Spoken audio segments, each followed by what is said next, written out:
阿杰塔在哪儿？我现在就要砸了他的招牌。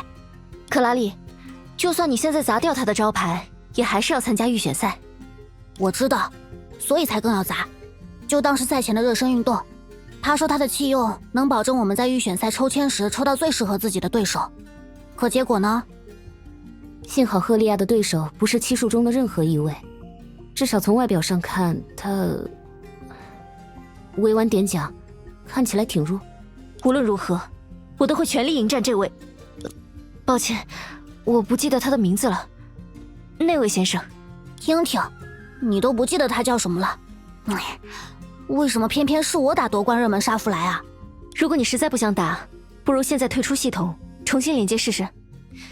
说不定等你回来的时候，就可以像德丽莎主教和幽兰戴尔前辈一样，直接去往瑞木了呢。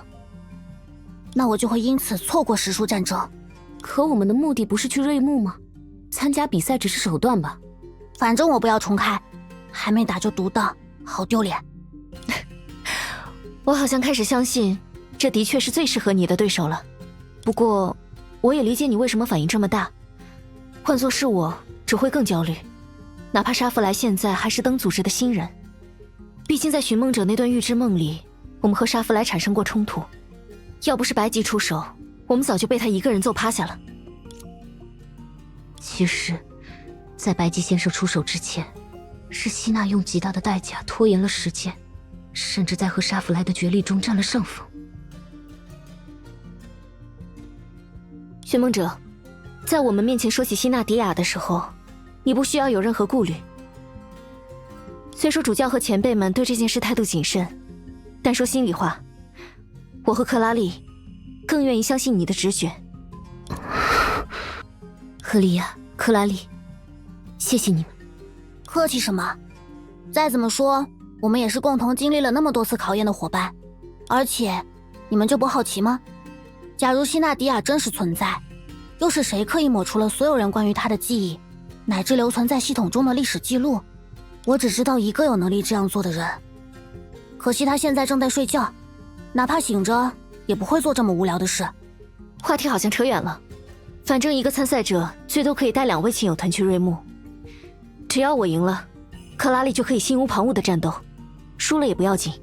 不是，怎么还没打就人输呢？时数战争中死伤者频出，还请各位不要轻敌。抱歉，是我不该无端加入3位的对谈。会这么好心来提醒其他参赛选手注意安全，白少爷还真是心善。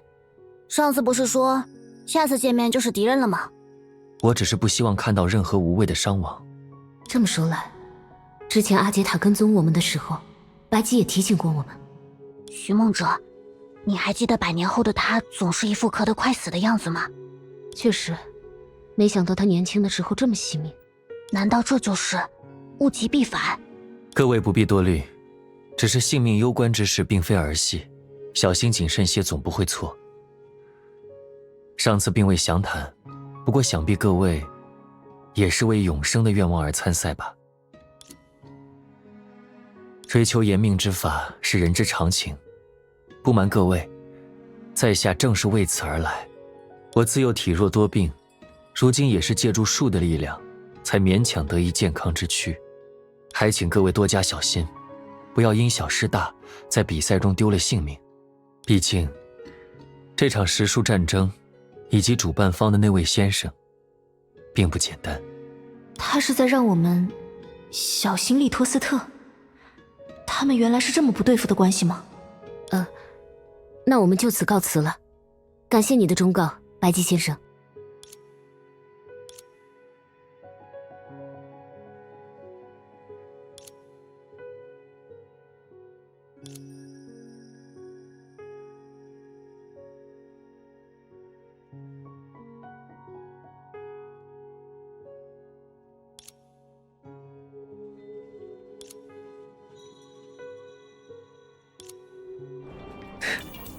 惜命吗？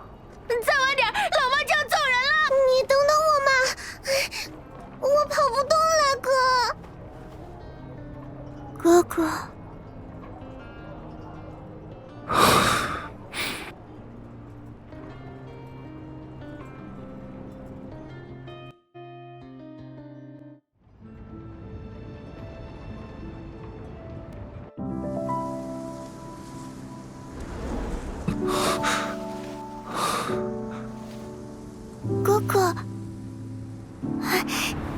你醒啦。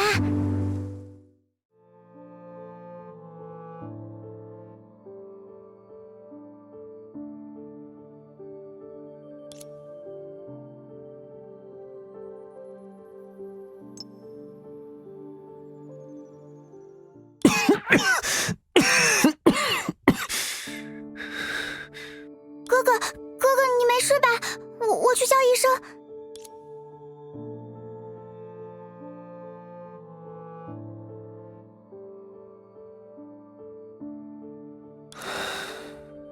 抱歉，难得有贵客到访，我却无法起身迎接，真是惭愧。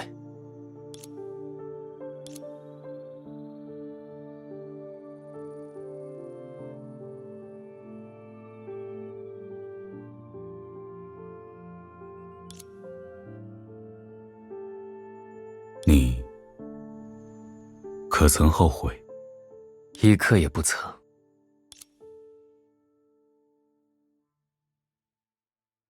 即使他还是会死，这种转移之术只能转移病症，无法修复身体原本的损伤，而他早已病入膏肓，时日无多，你却要倍增痛苦，只能像这样蜗居于病逝之中。小林虽只有8岁，却已在病床上空耗了大半的人生。能看到他像这样健康的外出，已是我莫大的幸福。这是他有生以来初次的自由时光，为此付出任何代价，我都甘之若饴。更何况我原本就疾病缠身，若是病上加病，也没有太大区别。他活不过这个冬天。即便如此，这份力量也促成了我未曾设想过的现实。于我和妹妹而言，她堪称神迹。我一直都很想让她看看这个世界，能了却这一桩心愿。我衷心的感谢你，利托斯特先生。哥哥，医生说他马上就到。小林，谢谢你。明明我的病好不容易好了，哥哥的病却突然加重。哼，老天爷真不公平。你能好好的，我就满足了。在医生看诊期间，你就带这位利托斯特哥哥去街上走一走，逛一逛，好不好？可是，哥哥你一个人多孤单呀。没关系，你多出去看看，然后回来把外面的事讲给我听，就像以前母亲给你念你最喜欢的星星公主那样，好吗？我一定把所有的事情都记下来，回来讲给哥哥听。利托哥哥，我们走吧。我们去哪儿？看见那边的小店了吗？哥哥以前经常从那里给我带点心。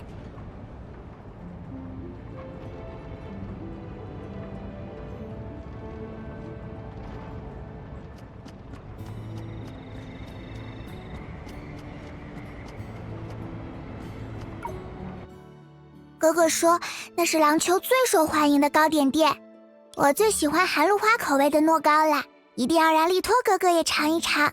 您好，看看买点什么？所有口味的糯糕都是200郎一袋。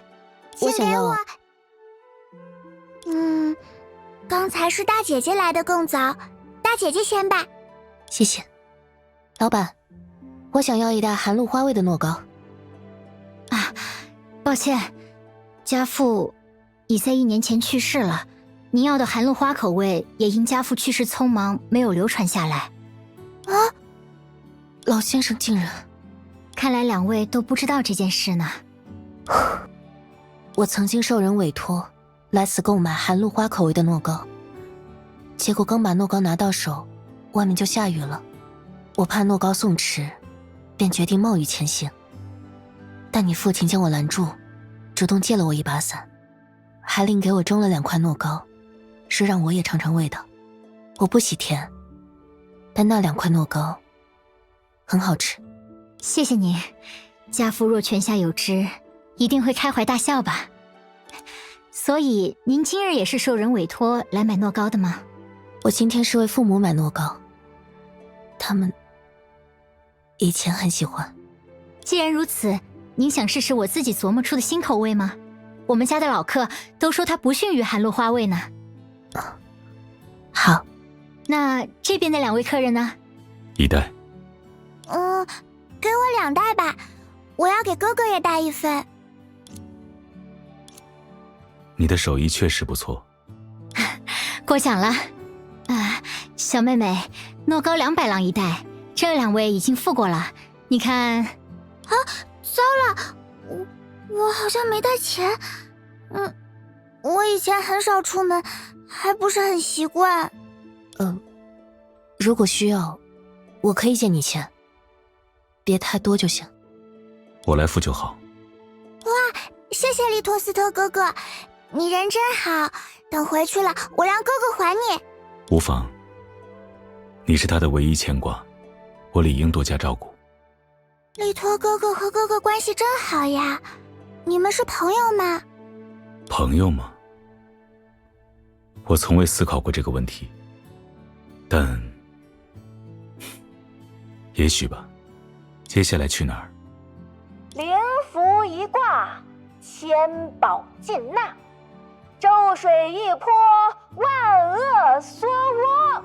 这声音好耳熟哦，怎么了？好像是在哥哥病房的窗外听到过，我们过去看看吧。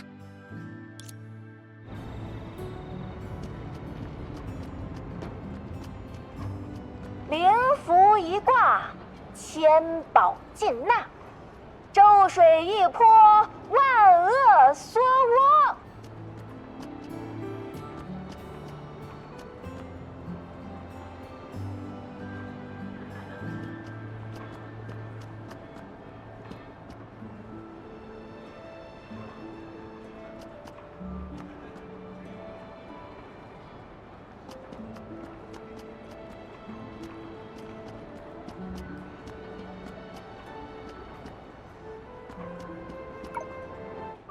自觉投钱，自助取货，小本生意多多支持哈。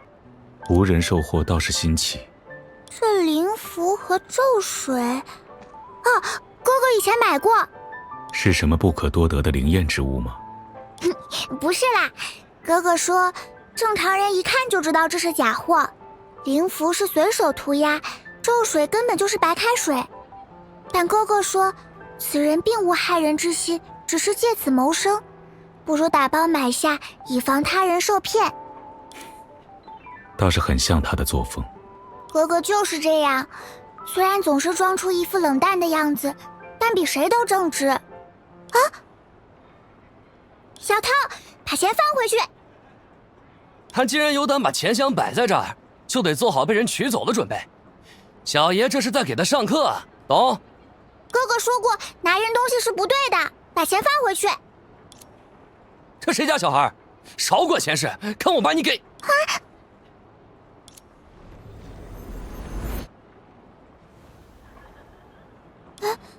不痛。利托哥哥，那个人呢？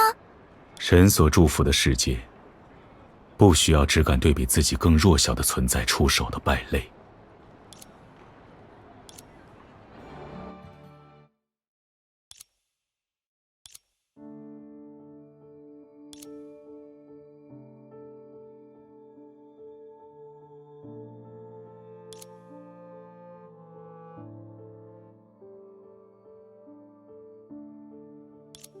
你的病情恶化速度在加快，毕竟你现在所背负的是2人份的病痛。感谢利托斯特先生的关心，但我的身体状况我自己最清楚，这也是我的命。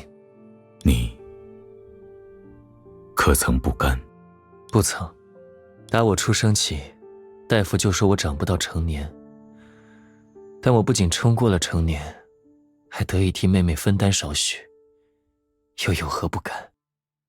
遗传自母亲的顽疾，让你自小就无法像同龄人一般健康跑动，经常需要服用各种药物调理身体。但我至少还能正常出门。小玲病发比我更早更重，母亲病逝前，最放心不下的便是她。这些年来，你四处搜寻延命之法，一开始是为了你的母亲，后来是为了你的妹妹，却没想过为自己。虽然我名义上是白家的公子，但家族里不会有人对一个随时可能会死的病秧子少爷抱有期待。我唯一能做的事，就是趁尚有余命，尽量不留遗憾。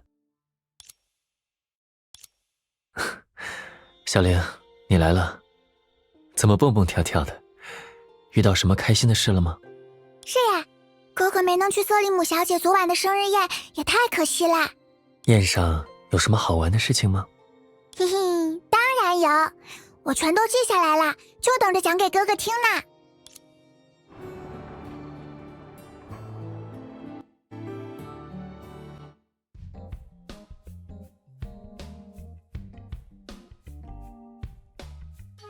好多人啊！父亲让我将这封书信交给瑟利姆小姐，再跟她说一声生日快乐。可父亲明明也来了，为什么不能自己去说呢？算了，还是先找到瑟利姆小姐，然后赶紧回去找哥哥玩吧。前面的人好像聊到了瑟利姆小姐，先观察一下好了。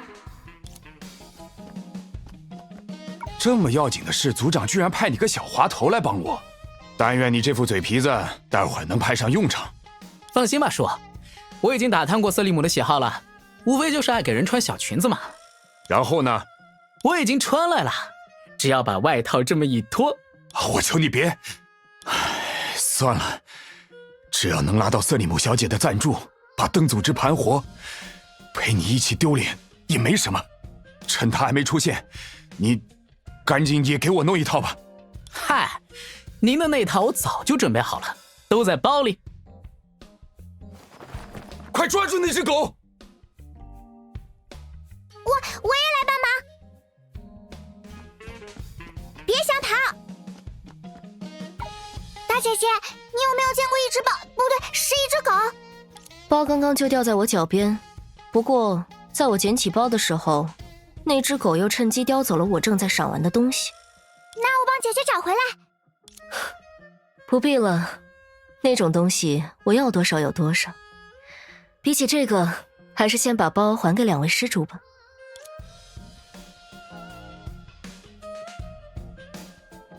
谢谢你啊，小妹妹。不客气。对了，大家知道瑟利姆小姐在哪儿吗？我们也正为这件事发愁呢。明明是她的生日宴，却无人知晓她的行踪，就好像她在有意回避所有宾客一样。还真是位任性的大小姐。怎么这样啊？如果你急着见她，不如问问努特里斯科主宅来的管家，我想他应该知道点线索。那就拜托你啦，小侦探。包在我身上。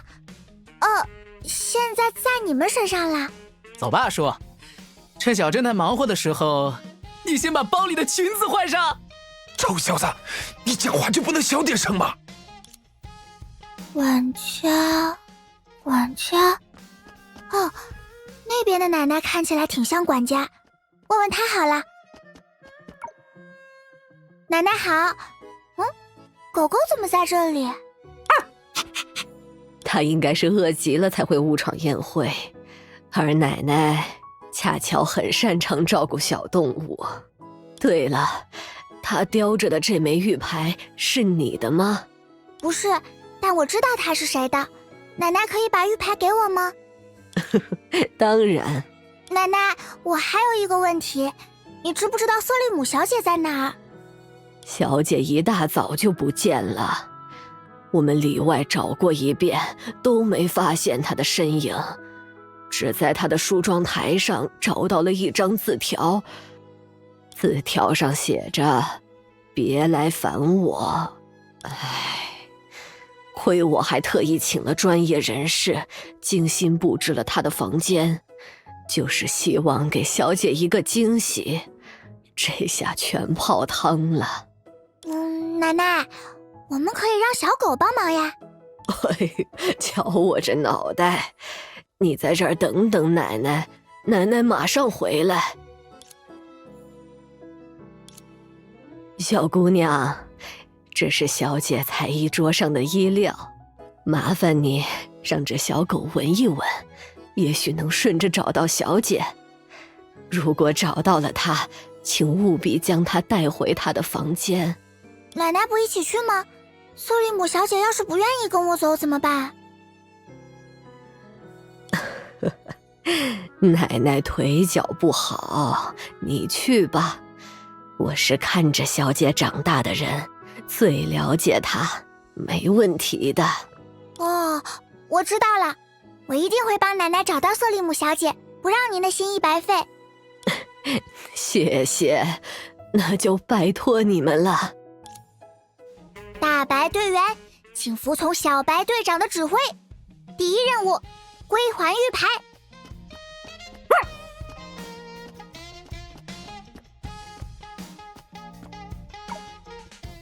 你还是找到他了呢，谢谢。嘿嘿，没什么啦。你们兄妹二人性格完全不同，人倒是都不错。姐姐居然认识哥哥，出于某些巧合，了解些许罢了。你哥哥近来身体如何？哥哥最近病情加重了，医生经常不让探视，能见到他的时间越来越少了。如此人才，倒真是可惜了。大姐姐究竟是什么人？难以捉摸的商人，闻名廊丘的收藏家，独具慧眼的鉴宝师。你喜欢哪个称号？每个都是我。好厉害！啊，我要去执行下个任务了，姐姐再见。大白队员，现在开始执行第二任务，逮捕、寻找瑟利姆小姐。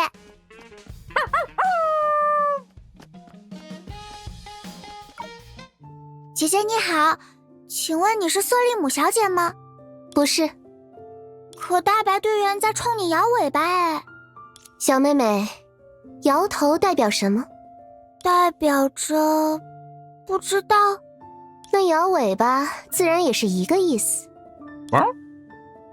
所以你找瑟利姆有什么事？我希望瑟利姆小姐可以和我一起回到她的房间，管家奶奶给她我不能说出来就算不上惊喜了。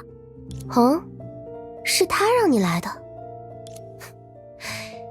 小妹妹，带我去看看你说的惊喜吧。我如果满意了，瑟利姆说不定就会出现了。锵！祝你生日快乐，瑟利姆小姐！嘿，我就知道你是瑟利姆小姐，那我也祝你生日快乐。我父亲还给瑟利姆小姐写了一封信。谢谢，信就放在那边吧。对了，这满屋的装饰原本都放在主宅，你是如何进入我小时候的房间，又是如何将它们搬到这里来的？哈哈哈哈！因为咱是廊丘掌管长寿面的神灵，这等小事还不是信手拈来。廊丘掌管长寿面的神灵，我倒是第一次听说。你既然贵为神灵，又为何不现出真身，好让我等凡庸之人膜拜？咱真身就长这样，哈哈哈！真的吗？可神灵姐姐，你的声音我好耳熟哦。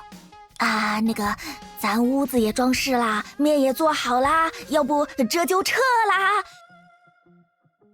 咱每次现世不能超过5分钟，否则就会神灭形消，再也无法重返天界。瑟利姆小姐，小妹妹，咱们有缘再见。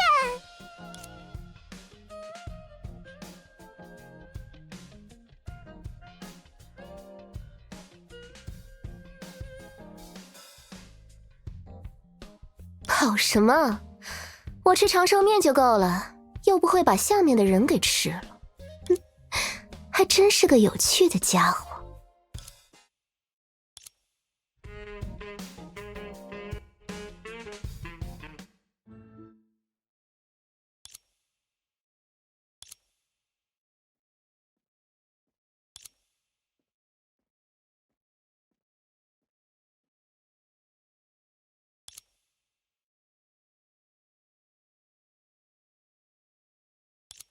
他的时日不多了，你也是。我知道。你不想活下去吗？如果有种更为灵妙的延命之法，能够将你的生命延续到你从未奢望过的未来，你可愿祈祷？对生的强烈执着足以唤起你所说的神迹，可惜他没有那个资质。但你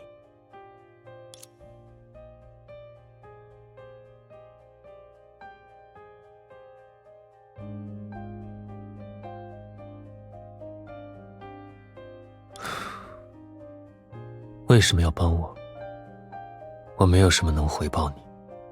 我在寻找拥有资质者，为此探访过各式各样的人，在这之中，你最为特别。你是一个高洁的人，在有限的生命里都在为他人而活，心怀大义却无欲无求。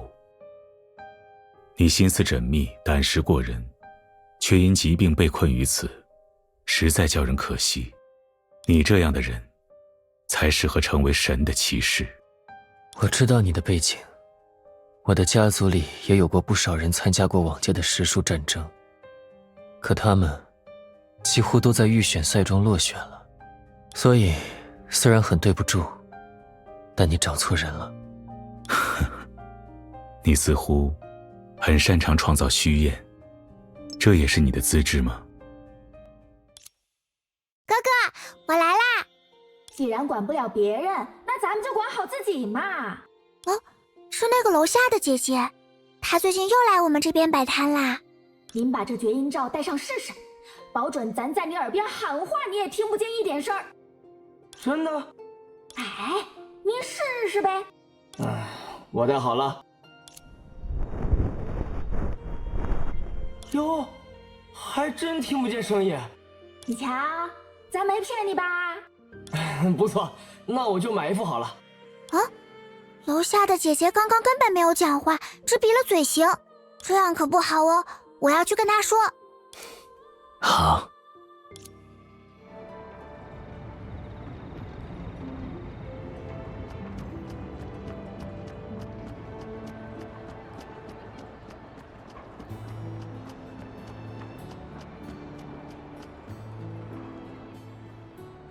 大师，我家孩子下周就要结婚了，听说您最擅长张罗此事，不知能不能来热个场子？哎，你可别这么喊，咱就一小饭。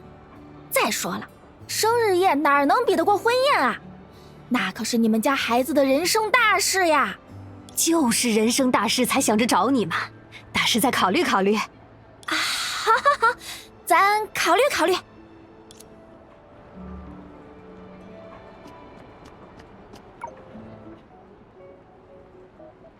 姐姐，骗人是不对的。哎，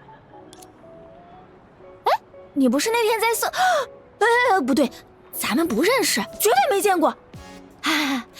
找咱有事吗，小妹妹？我都看到了，刚才你卖那个什么绝音罩的时候，骗了人家，对不对？你说什么呢？咱听不懂。哦，对了，咱突然想起来有个事儿，先走了，回见。啊，跑掉了。在哪里呢？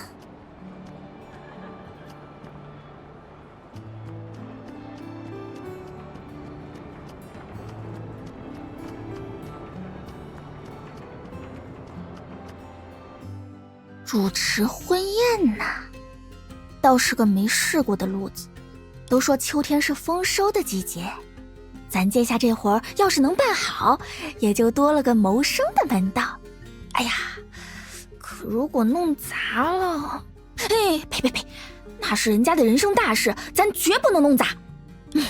还没开始就想着失败的人，十有八九会失败。咱不搏一把，一辈子也就是个小贩了。万一赌赢了，咱说不定还真能成为廊丘家喻户晓的大师。哎呀，这样想，咱的未来还真是一片光明呀！哼哼，找到你了。哎，小妹妹，你可真是执着呀。要不这样吧，要是咱下次碰到那个买了咱的绝阴罩的人，就把钱退给他，你看好不好？一言为定哦，可不能再骗人啦。哎呀，小妹妹，这你可就不懂啦。骗人乃是一门生活的艺术，陶冶情操，增加收入啊，不是，增加生活幸福感啊！真的？你这样一脸认真的盯着咱会很有负罪感的。要不，这消灾灵符送您，您行行好，高抬贵手，放咱一马，怎么样？这灵符好眼熟啊！是那个四处卖货的摊子，原来那个小摊的老板是你。该不会是咱今天出门没看黄历吧？怎么这么出眉头，老是自己给自己挖坑？我哥哥上次把你摊上的东西买空了，就是为了让你不要再骗人，你怎么还出来继续骗呀？什么？那是令兄给咱包圆的。哎呦，您看这不巧啦，让咱遇上大恩人了。哎，咱就说今天可是咱的黄道吉日啊！嘿嘿，滴水之恩当涌泉相报，更何况是救命的恩情呢？您放心，咱以后再也不骗您了。那不够，你也不能骗我哥哥。行，咱保证绝对不骗你哥哥。要是骗他，咱一定遭报应。那就行。好，事情都解决了，我要回去讲给哥哥听，让他夸我做了好事。姐姐再见。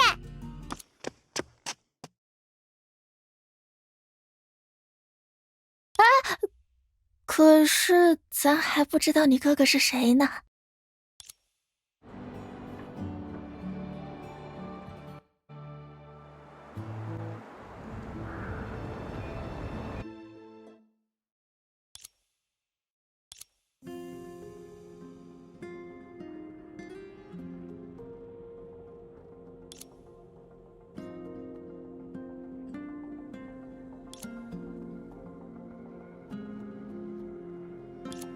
哥哥，我来啦！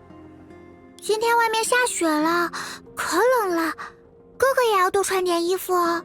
路上我遇到一家卖烤饼的，我本来想给哥哥带，可是人家说现烤的比较好吃，带回来就冷了。哥哥，你能陪我一起出去走走吗？就一会儿，我们一起去买烤饼，堆雪人，打雪仗，还要买好多好多好吃的。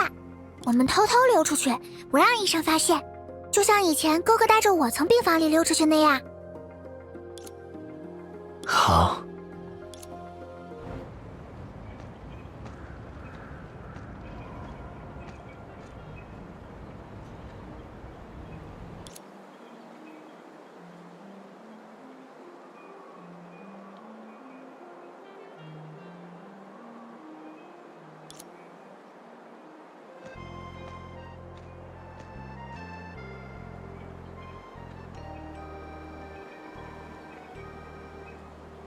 嘿嘿，烤饼摊就在那边。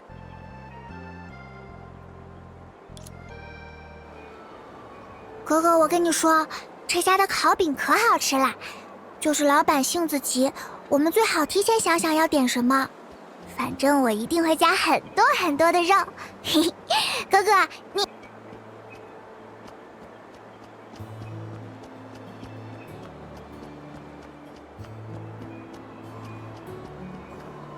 啊，糟糕，我走得太快了，哥哥没跟上来。这附近最近翻修过，哥哥是不是迷路了？去问问那边的姐姐吧。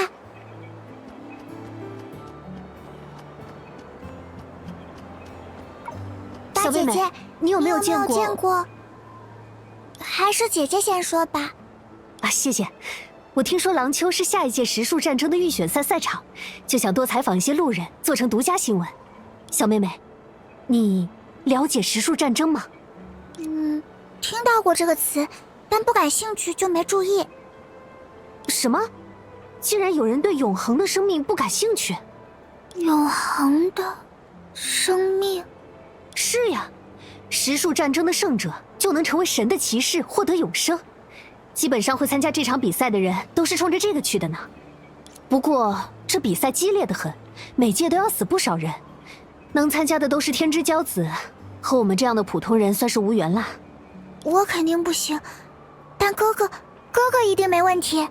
是哥哥的话，一定能赢。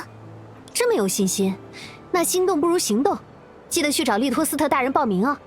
虽然报名时间没有限制，但去晚了，说不定玉牌就被发光了。利托哥哥。啊，对了，你要找什么来着？我在找我哥哥，他和我发色差不多，一直咳嗽，还会小心的压低声音。啊，你看那个大爷旁边站着的人是不是？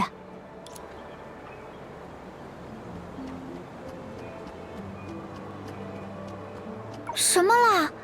虽然在咳嗽，但那个人有哪一点像哥哥啊？阿本，你好点了没？谢谢，我缓过来了。可恶，为什么早餐要放那么多辣椒啊？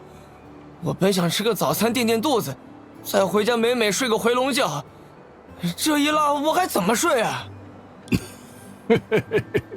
你气都气了，怎么还能倒回去睡大觉？我又不是沙弗莱，没那么大抱负，凑合得了。我刚刚碰到他的时候，他估计已经跑完了好几单。这姑娘就是停不下来。哎，大爷，向你打听个事儿，沙弗莱准备啥时候换工作？他还没攒够置办称心武器的钱，而那位阿杰塔小姐又不好说价，算来算去，可能还要个1-2年。我倒觉得阿杰塔只是喜欢逗沙弗莱吧。要是沙弗莱嘴巴甜点，或者干脆帮他打工，他肯定乐意直接把武器送给他。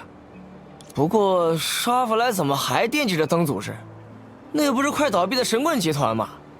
我看呢，他就是信了什么影子是世间一切动乱灾厄的根因的鬼话。阿本，你若是知道他经历了什么，便不会有这样的疑问。唉，如果不选择相信，他的眼泪又该流向何处呢？您见过他哭啊？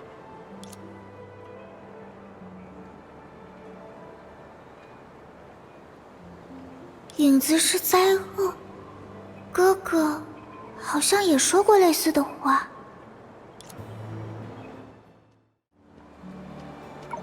小朋友你好呀，我们又见面了。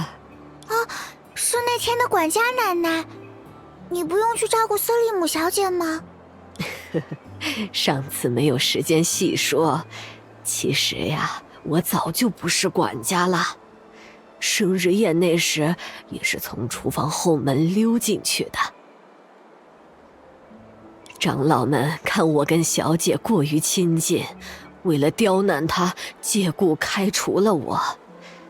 小姐知道后，一直在偷偷给我汇款，我才得以维持生计。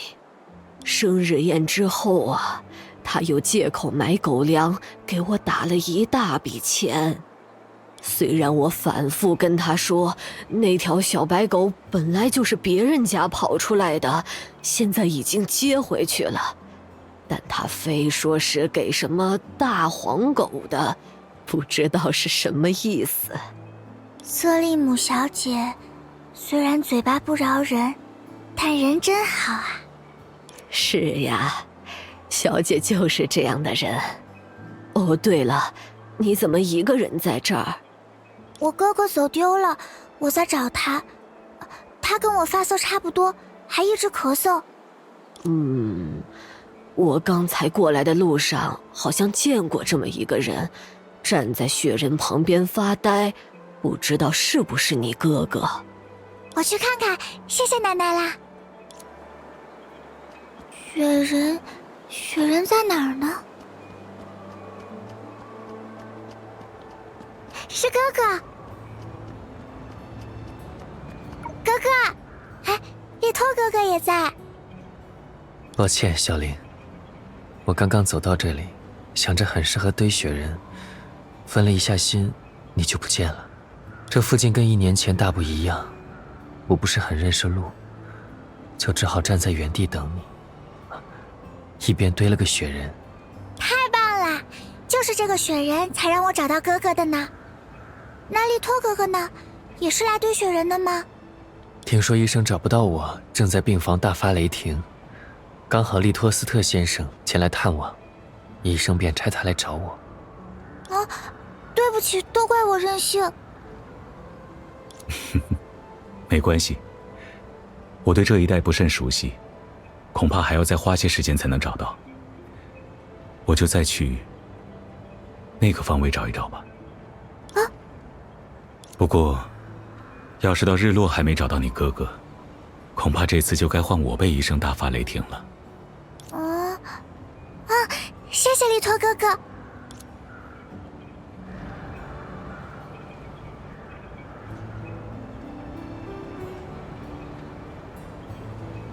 接下来是烤饼时间。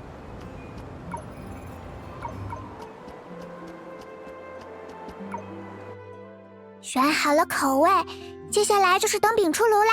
嘿嘿，别着急，饼又不会跑，耐心的等待也是享受美食的一部分。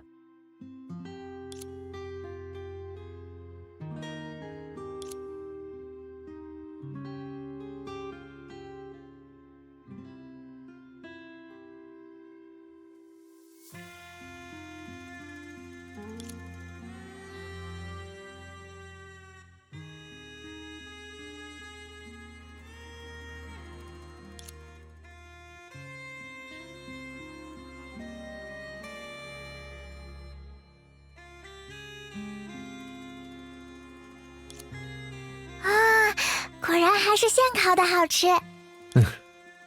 很久没有吃过这么美味的食物了。那哥哥以后也一定要吃很多很多好吃的东西啊，连我的份一起。小林，哥哥，再陪我散散步吧。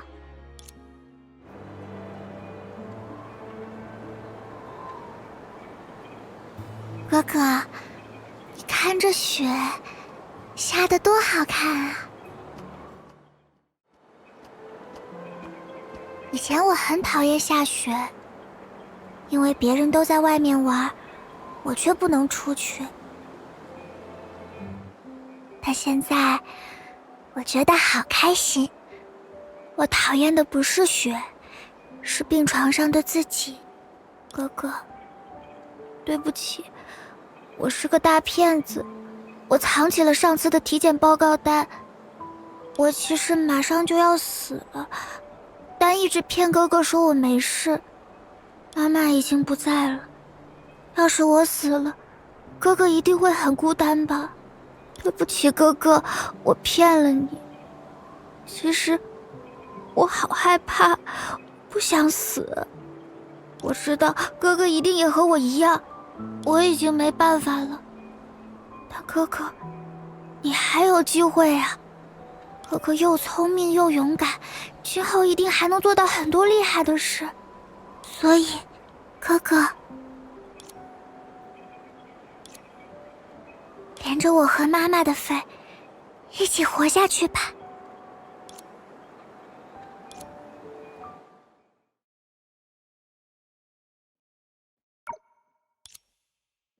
谢谢你，代替我去参加了小玲的葬礼。他是个好孩子。这本《廊丘睡前故事集》是小玲最后一次看我时带来的。她说，她最喜欢的短篇《星星公主》马上就要改编成剧目了。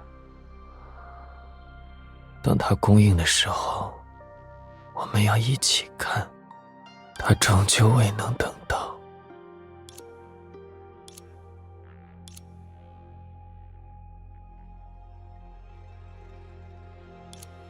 利托斯特先生，你的确不同寻常。你从一开始就看破了白吉的所有虚言，看穿了他内心最真实的愿望。他始终不敢正视自己的渴求，因为他最畏惧的并非死亡，而是失去活着的意义。为他人而活谈何容易？为自己而活，难道就简单半分？他自知这病无药可医，便早早劝自己打消余念，却又忍不住寻找延命之法，只因那最为本能的求生欲作祟，还偏要打着为母亲为妹妹的名号。这名为白吉之人，才是整个狼丘最虚伪最愚蠢的懦弱者。曾有人将生命比作夏隙里的一束光，两边都是永恒的黑暗。这世上的人，或在求索黑暗的真相，或在解构光芒的本貌，而这之中，我唯独敬佩那些愿意尝试破开透光的裂缝，为光芒争取更多的空间的人。现在，轮到我去做那个人了。作为实数战争的负责人，我有必要在确认报名前提醒每位追求永生的参赛者，这只会是另一场苦行。飞蛾复活，岂令分身。那么，愿你终抵他的面前。